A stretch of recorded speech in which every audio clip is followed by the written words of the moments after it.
Hi fellow viewers to everybody. Magandang umaga. Ako po si Steve, may-ari na itong video account na ito.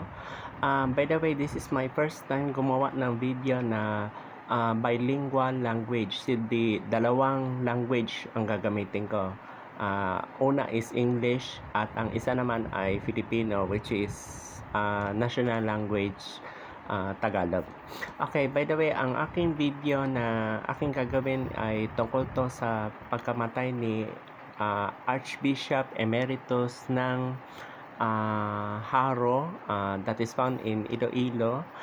Walang iba kung hindi si Archbishop Angel Lagdameo. By the way, si Angel Nacorda Lagdameo ay born on August 1940 sa Lucban, Quezon. Siya po ay naging co-adjutor bishop ng Dumaguete mula 1986 hanggang 1989.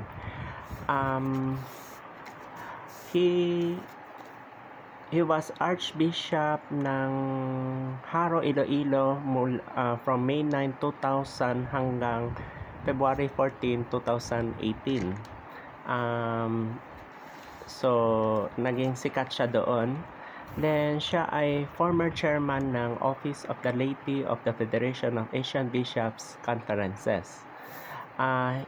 He also served as Vice President of the Catholic Bishops Conference of the Philippines, or known as CBCP. 2 consecutive terms, dalawa. Vice President pa siya bago siya naging President. Then, after Vice President, na-promote pa siya as CBCP President from December 2005 hanggang December 2009. Ito, meron pa akong ibang sasabihin. Ito, napaka-importante.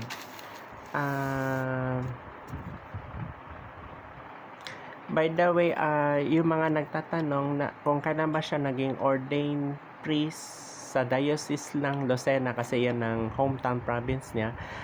He was ordained a priest for the Diocese of Lucena on December 19, 1964 at age 24. Yes, totoo po ito.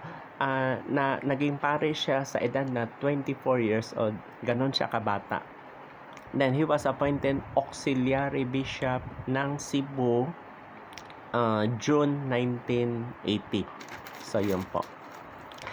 Tapos, yung sinabi kong nakuan siya hanggang February 14, 2018, yung pinakahuli-hulian niya, gumawa siya ng resignation letter.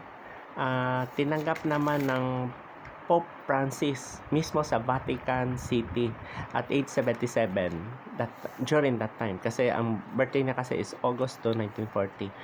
By the way, namatay siya July 8, 2022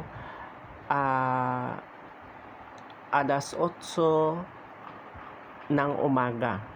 Kasi ang ibang version kasi 8:30 in the morning. Actually, umaga siya namatay ng July 8, 2022. Nagkaroon ng problema sa kanyang jaw. He had a jaw surgery.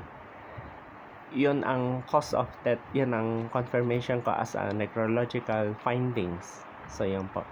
After his death, nagkaroon ng decision na i-cremate na lang siya. So, papunta sa Haro Metropolitan Cathedral. So, sa mga gusto mag-visit sa Iloilo City, ang kanyang tomb ay makikita sa Haro Metropolitan Cathedral sa Iloilo City. Doon daw siya sa loob mismo ng simbahan nilibing. Nagkaroon ng masses, misa. Okay, I hope that this video learns a lot and that the important details are already mentioned. I hope that this simple necrological video will catch up these necrological references. It can be considered as obituary references sa 2022 kasi 2022 siya namatay. He died at age 81.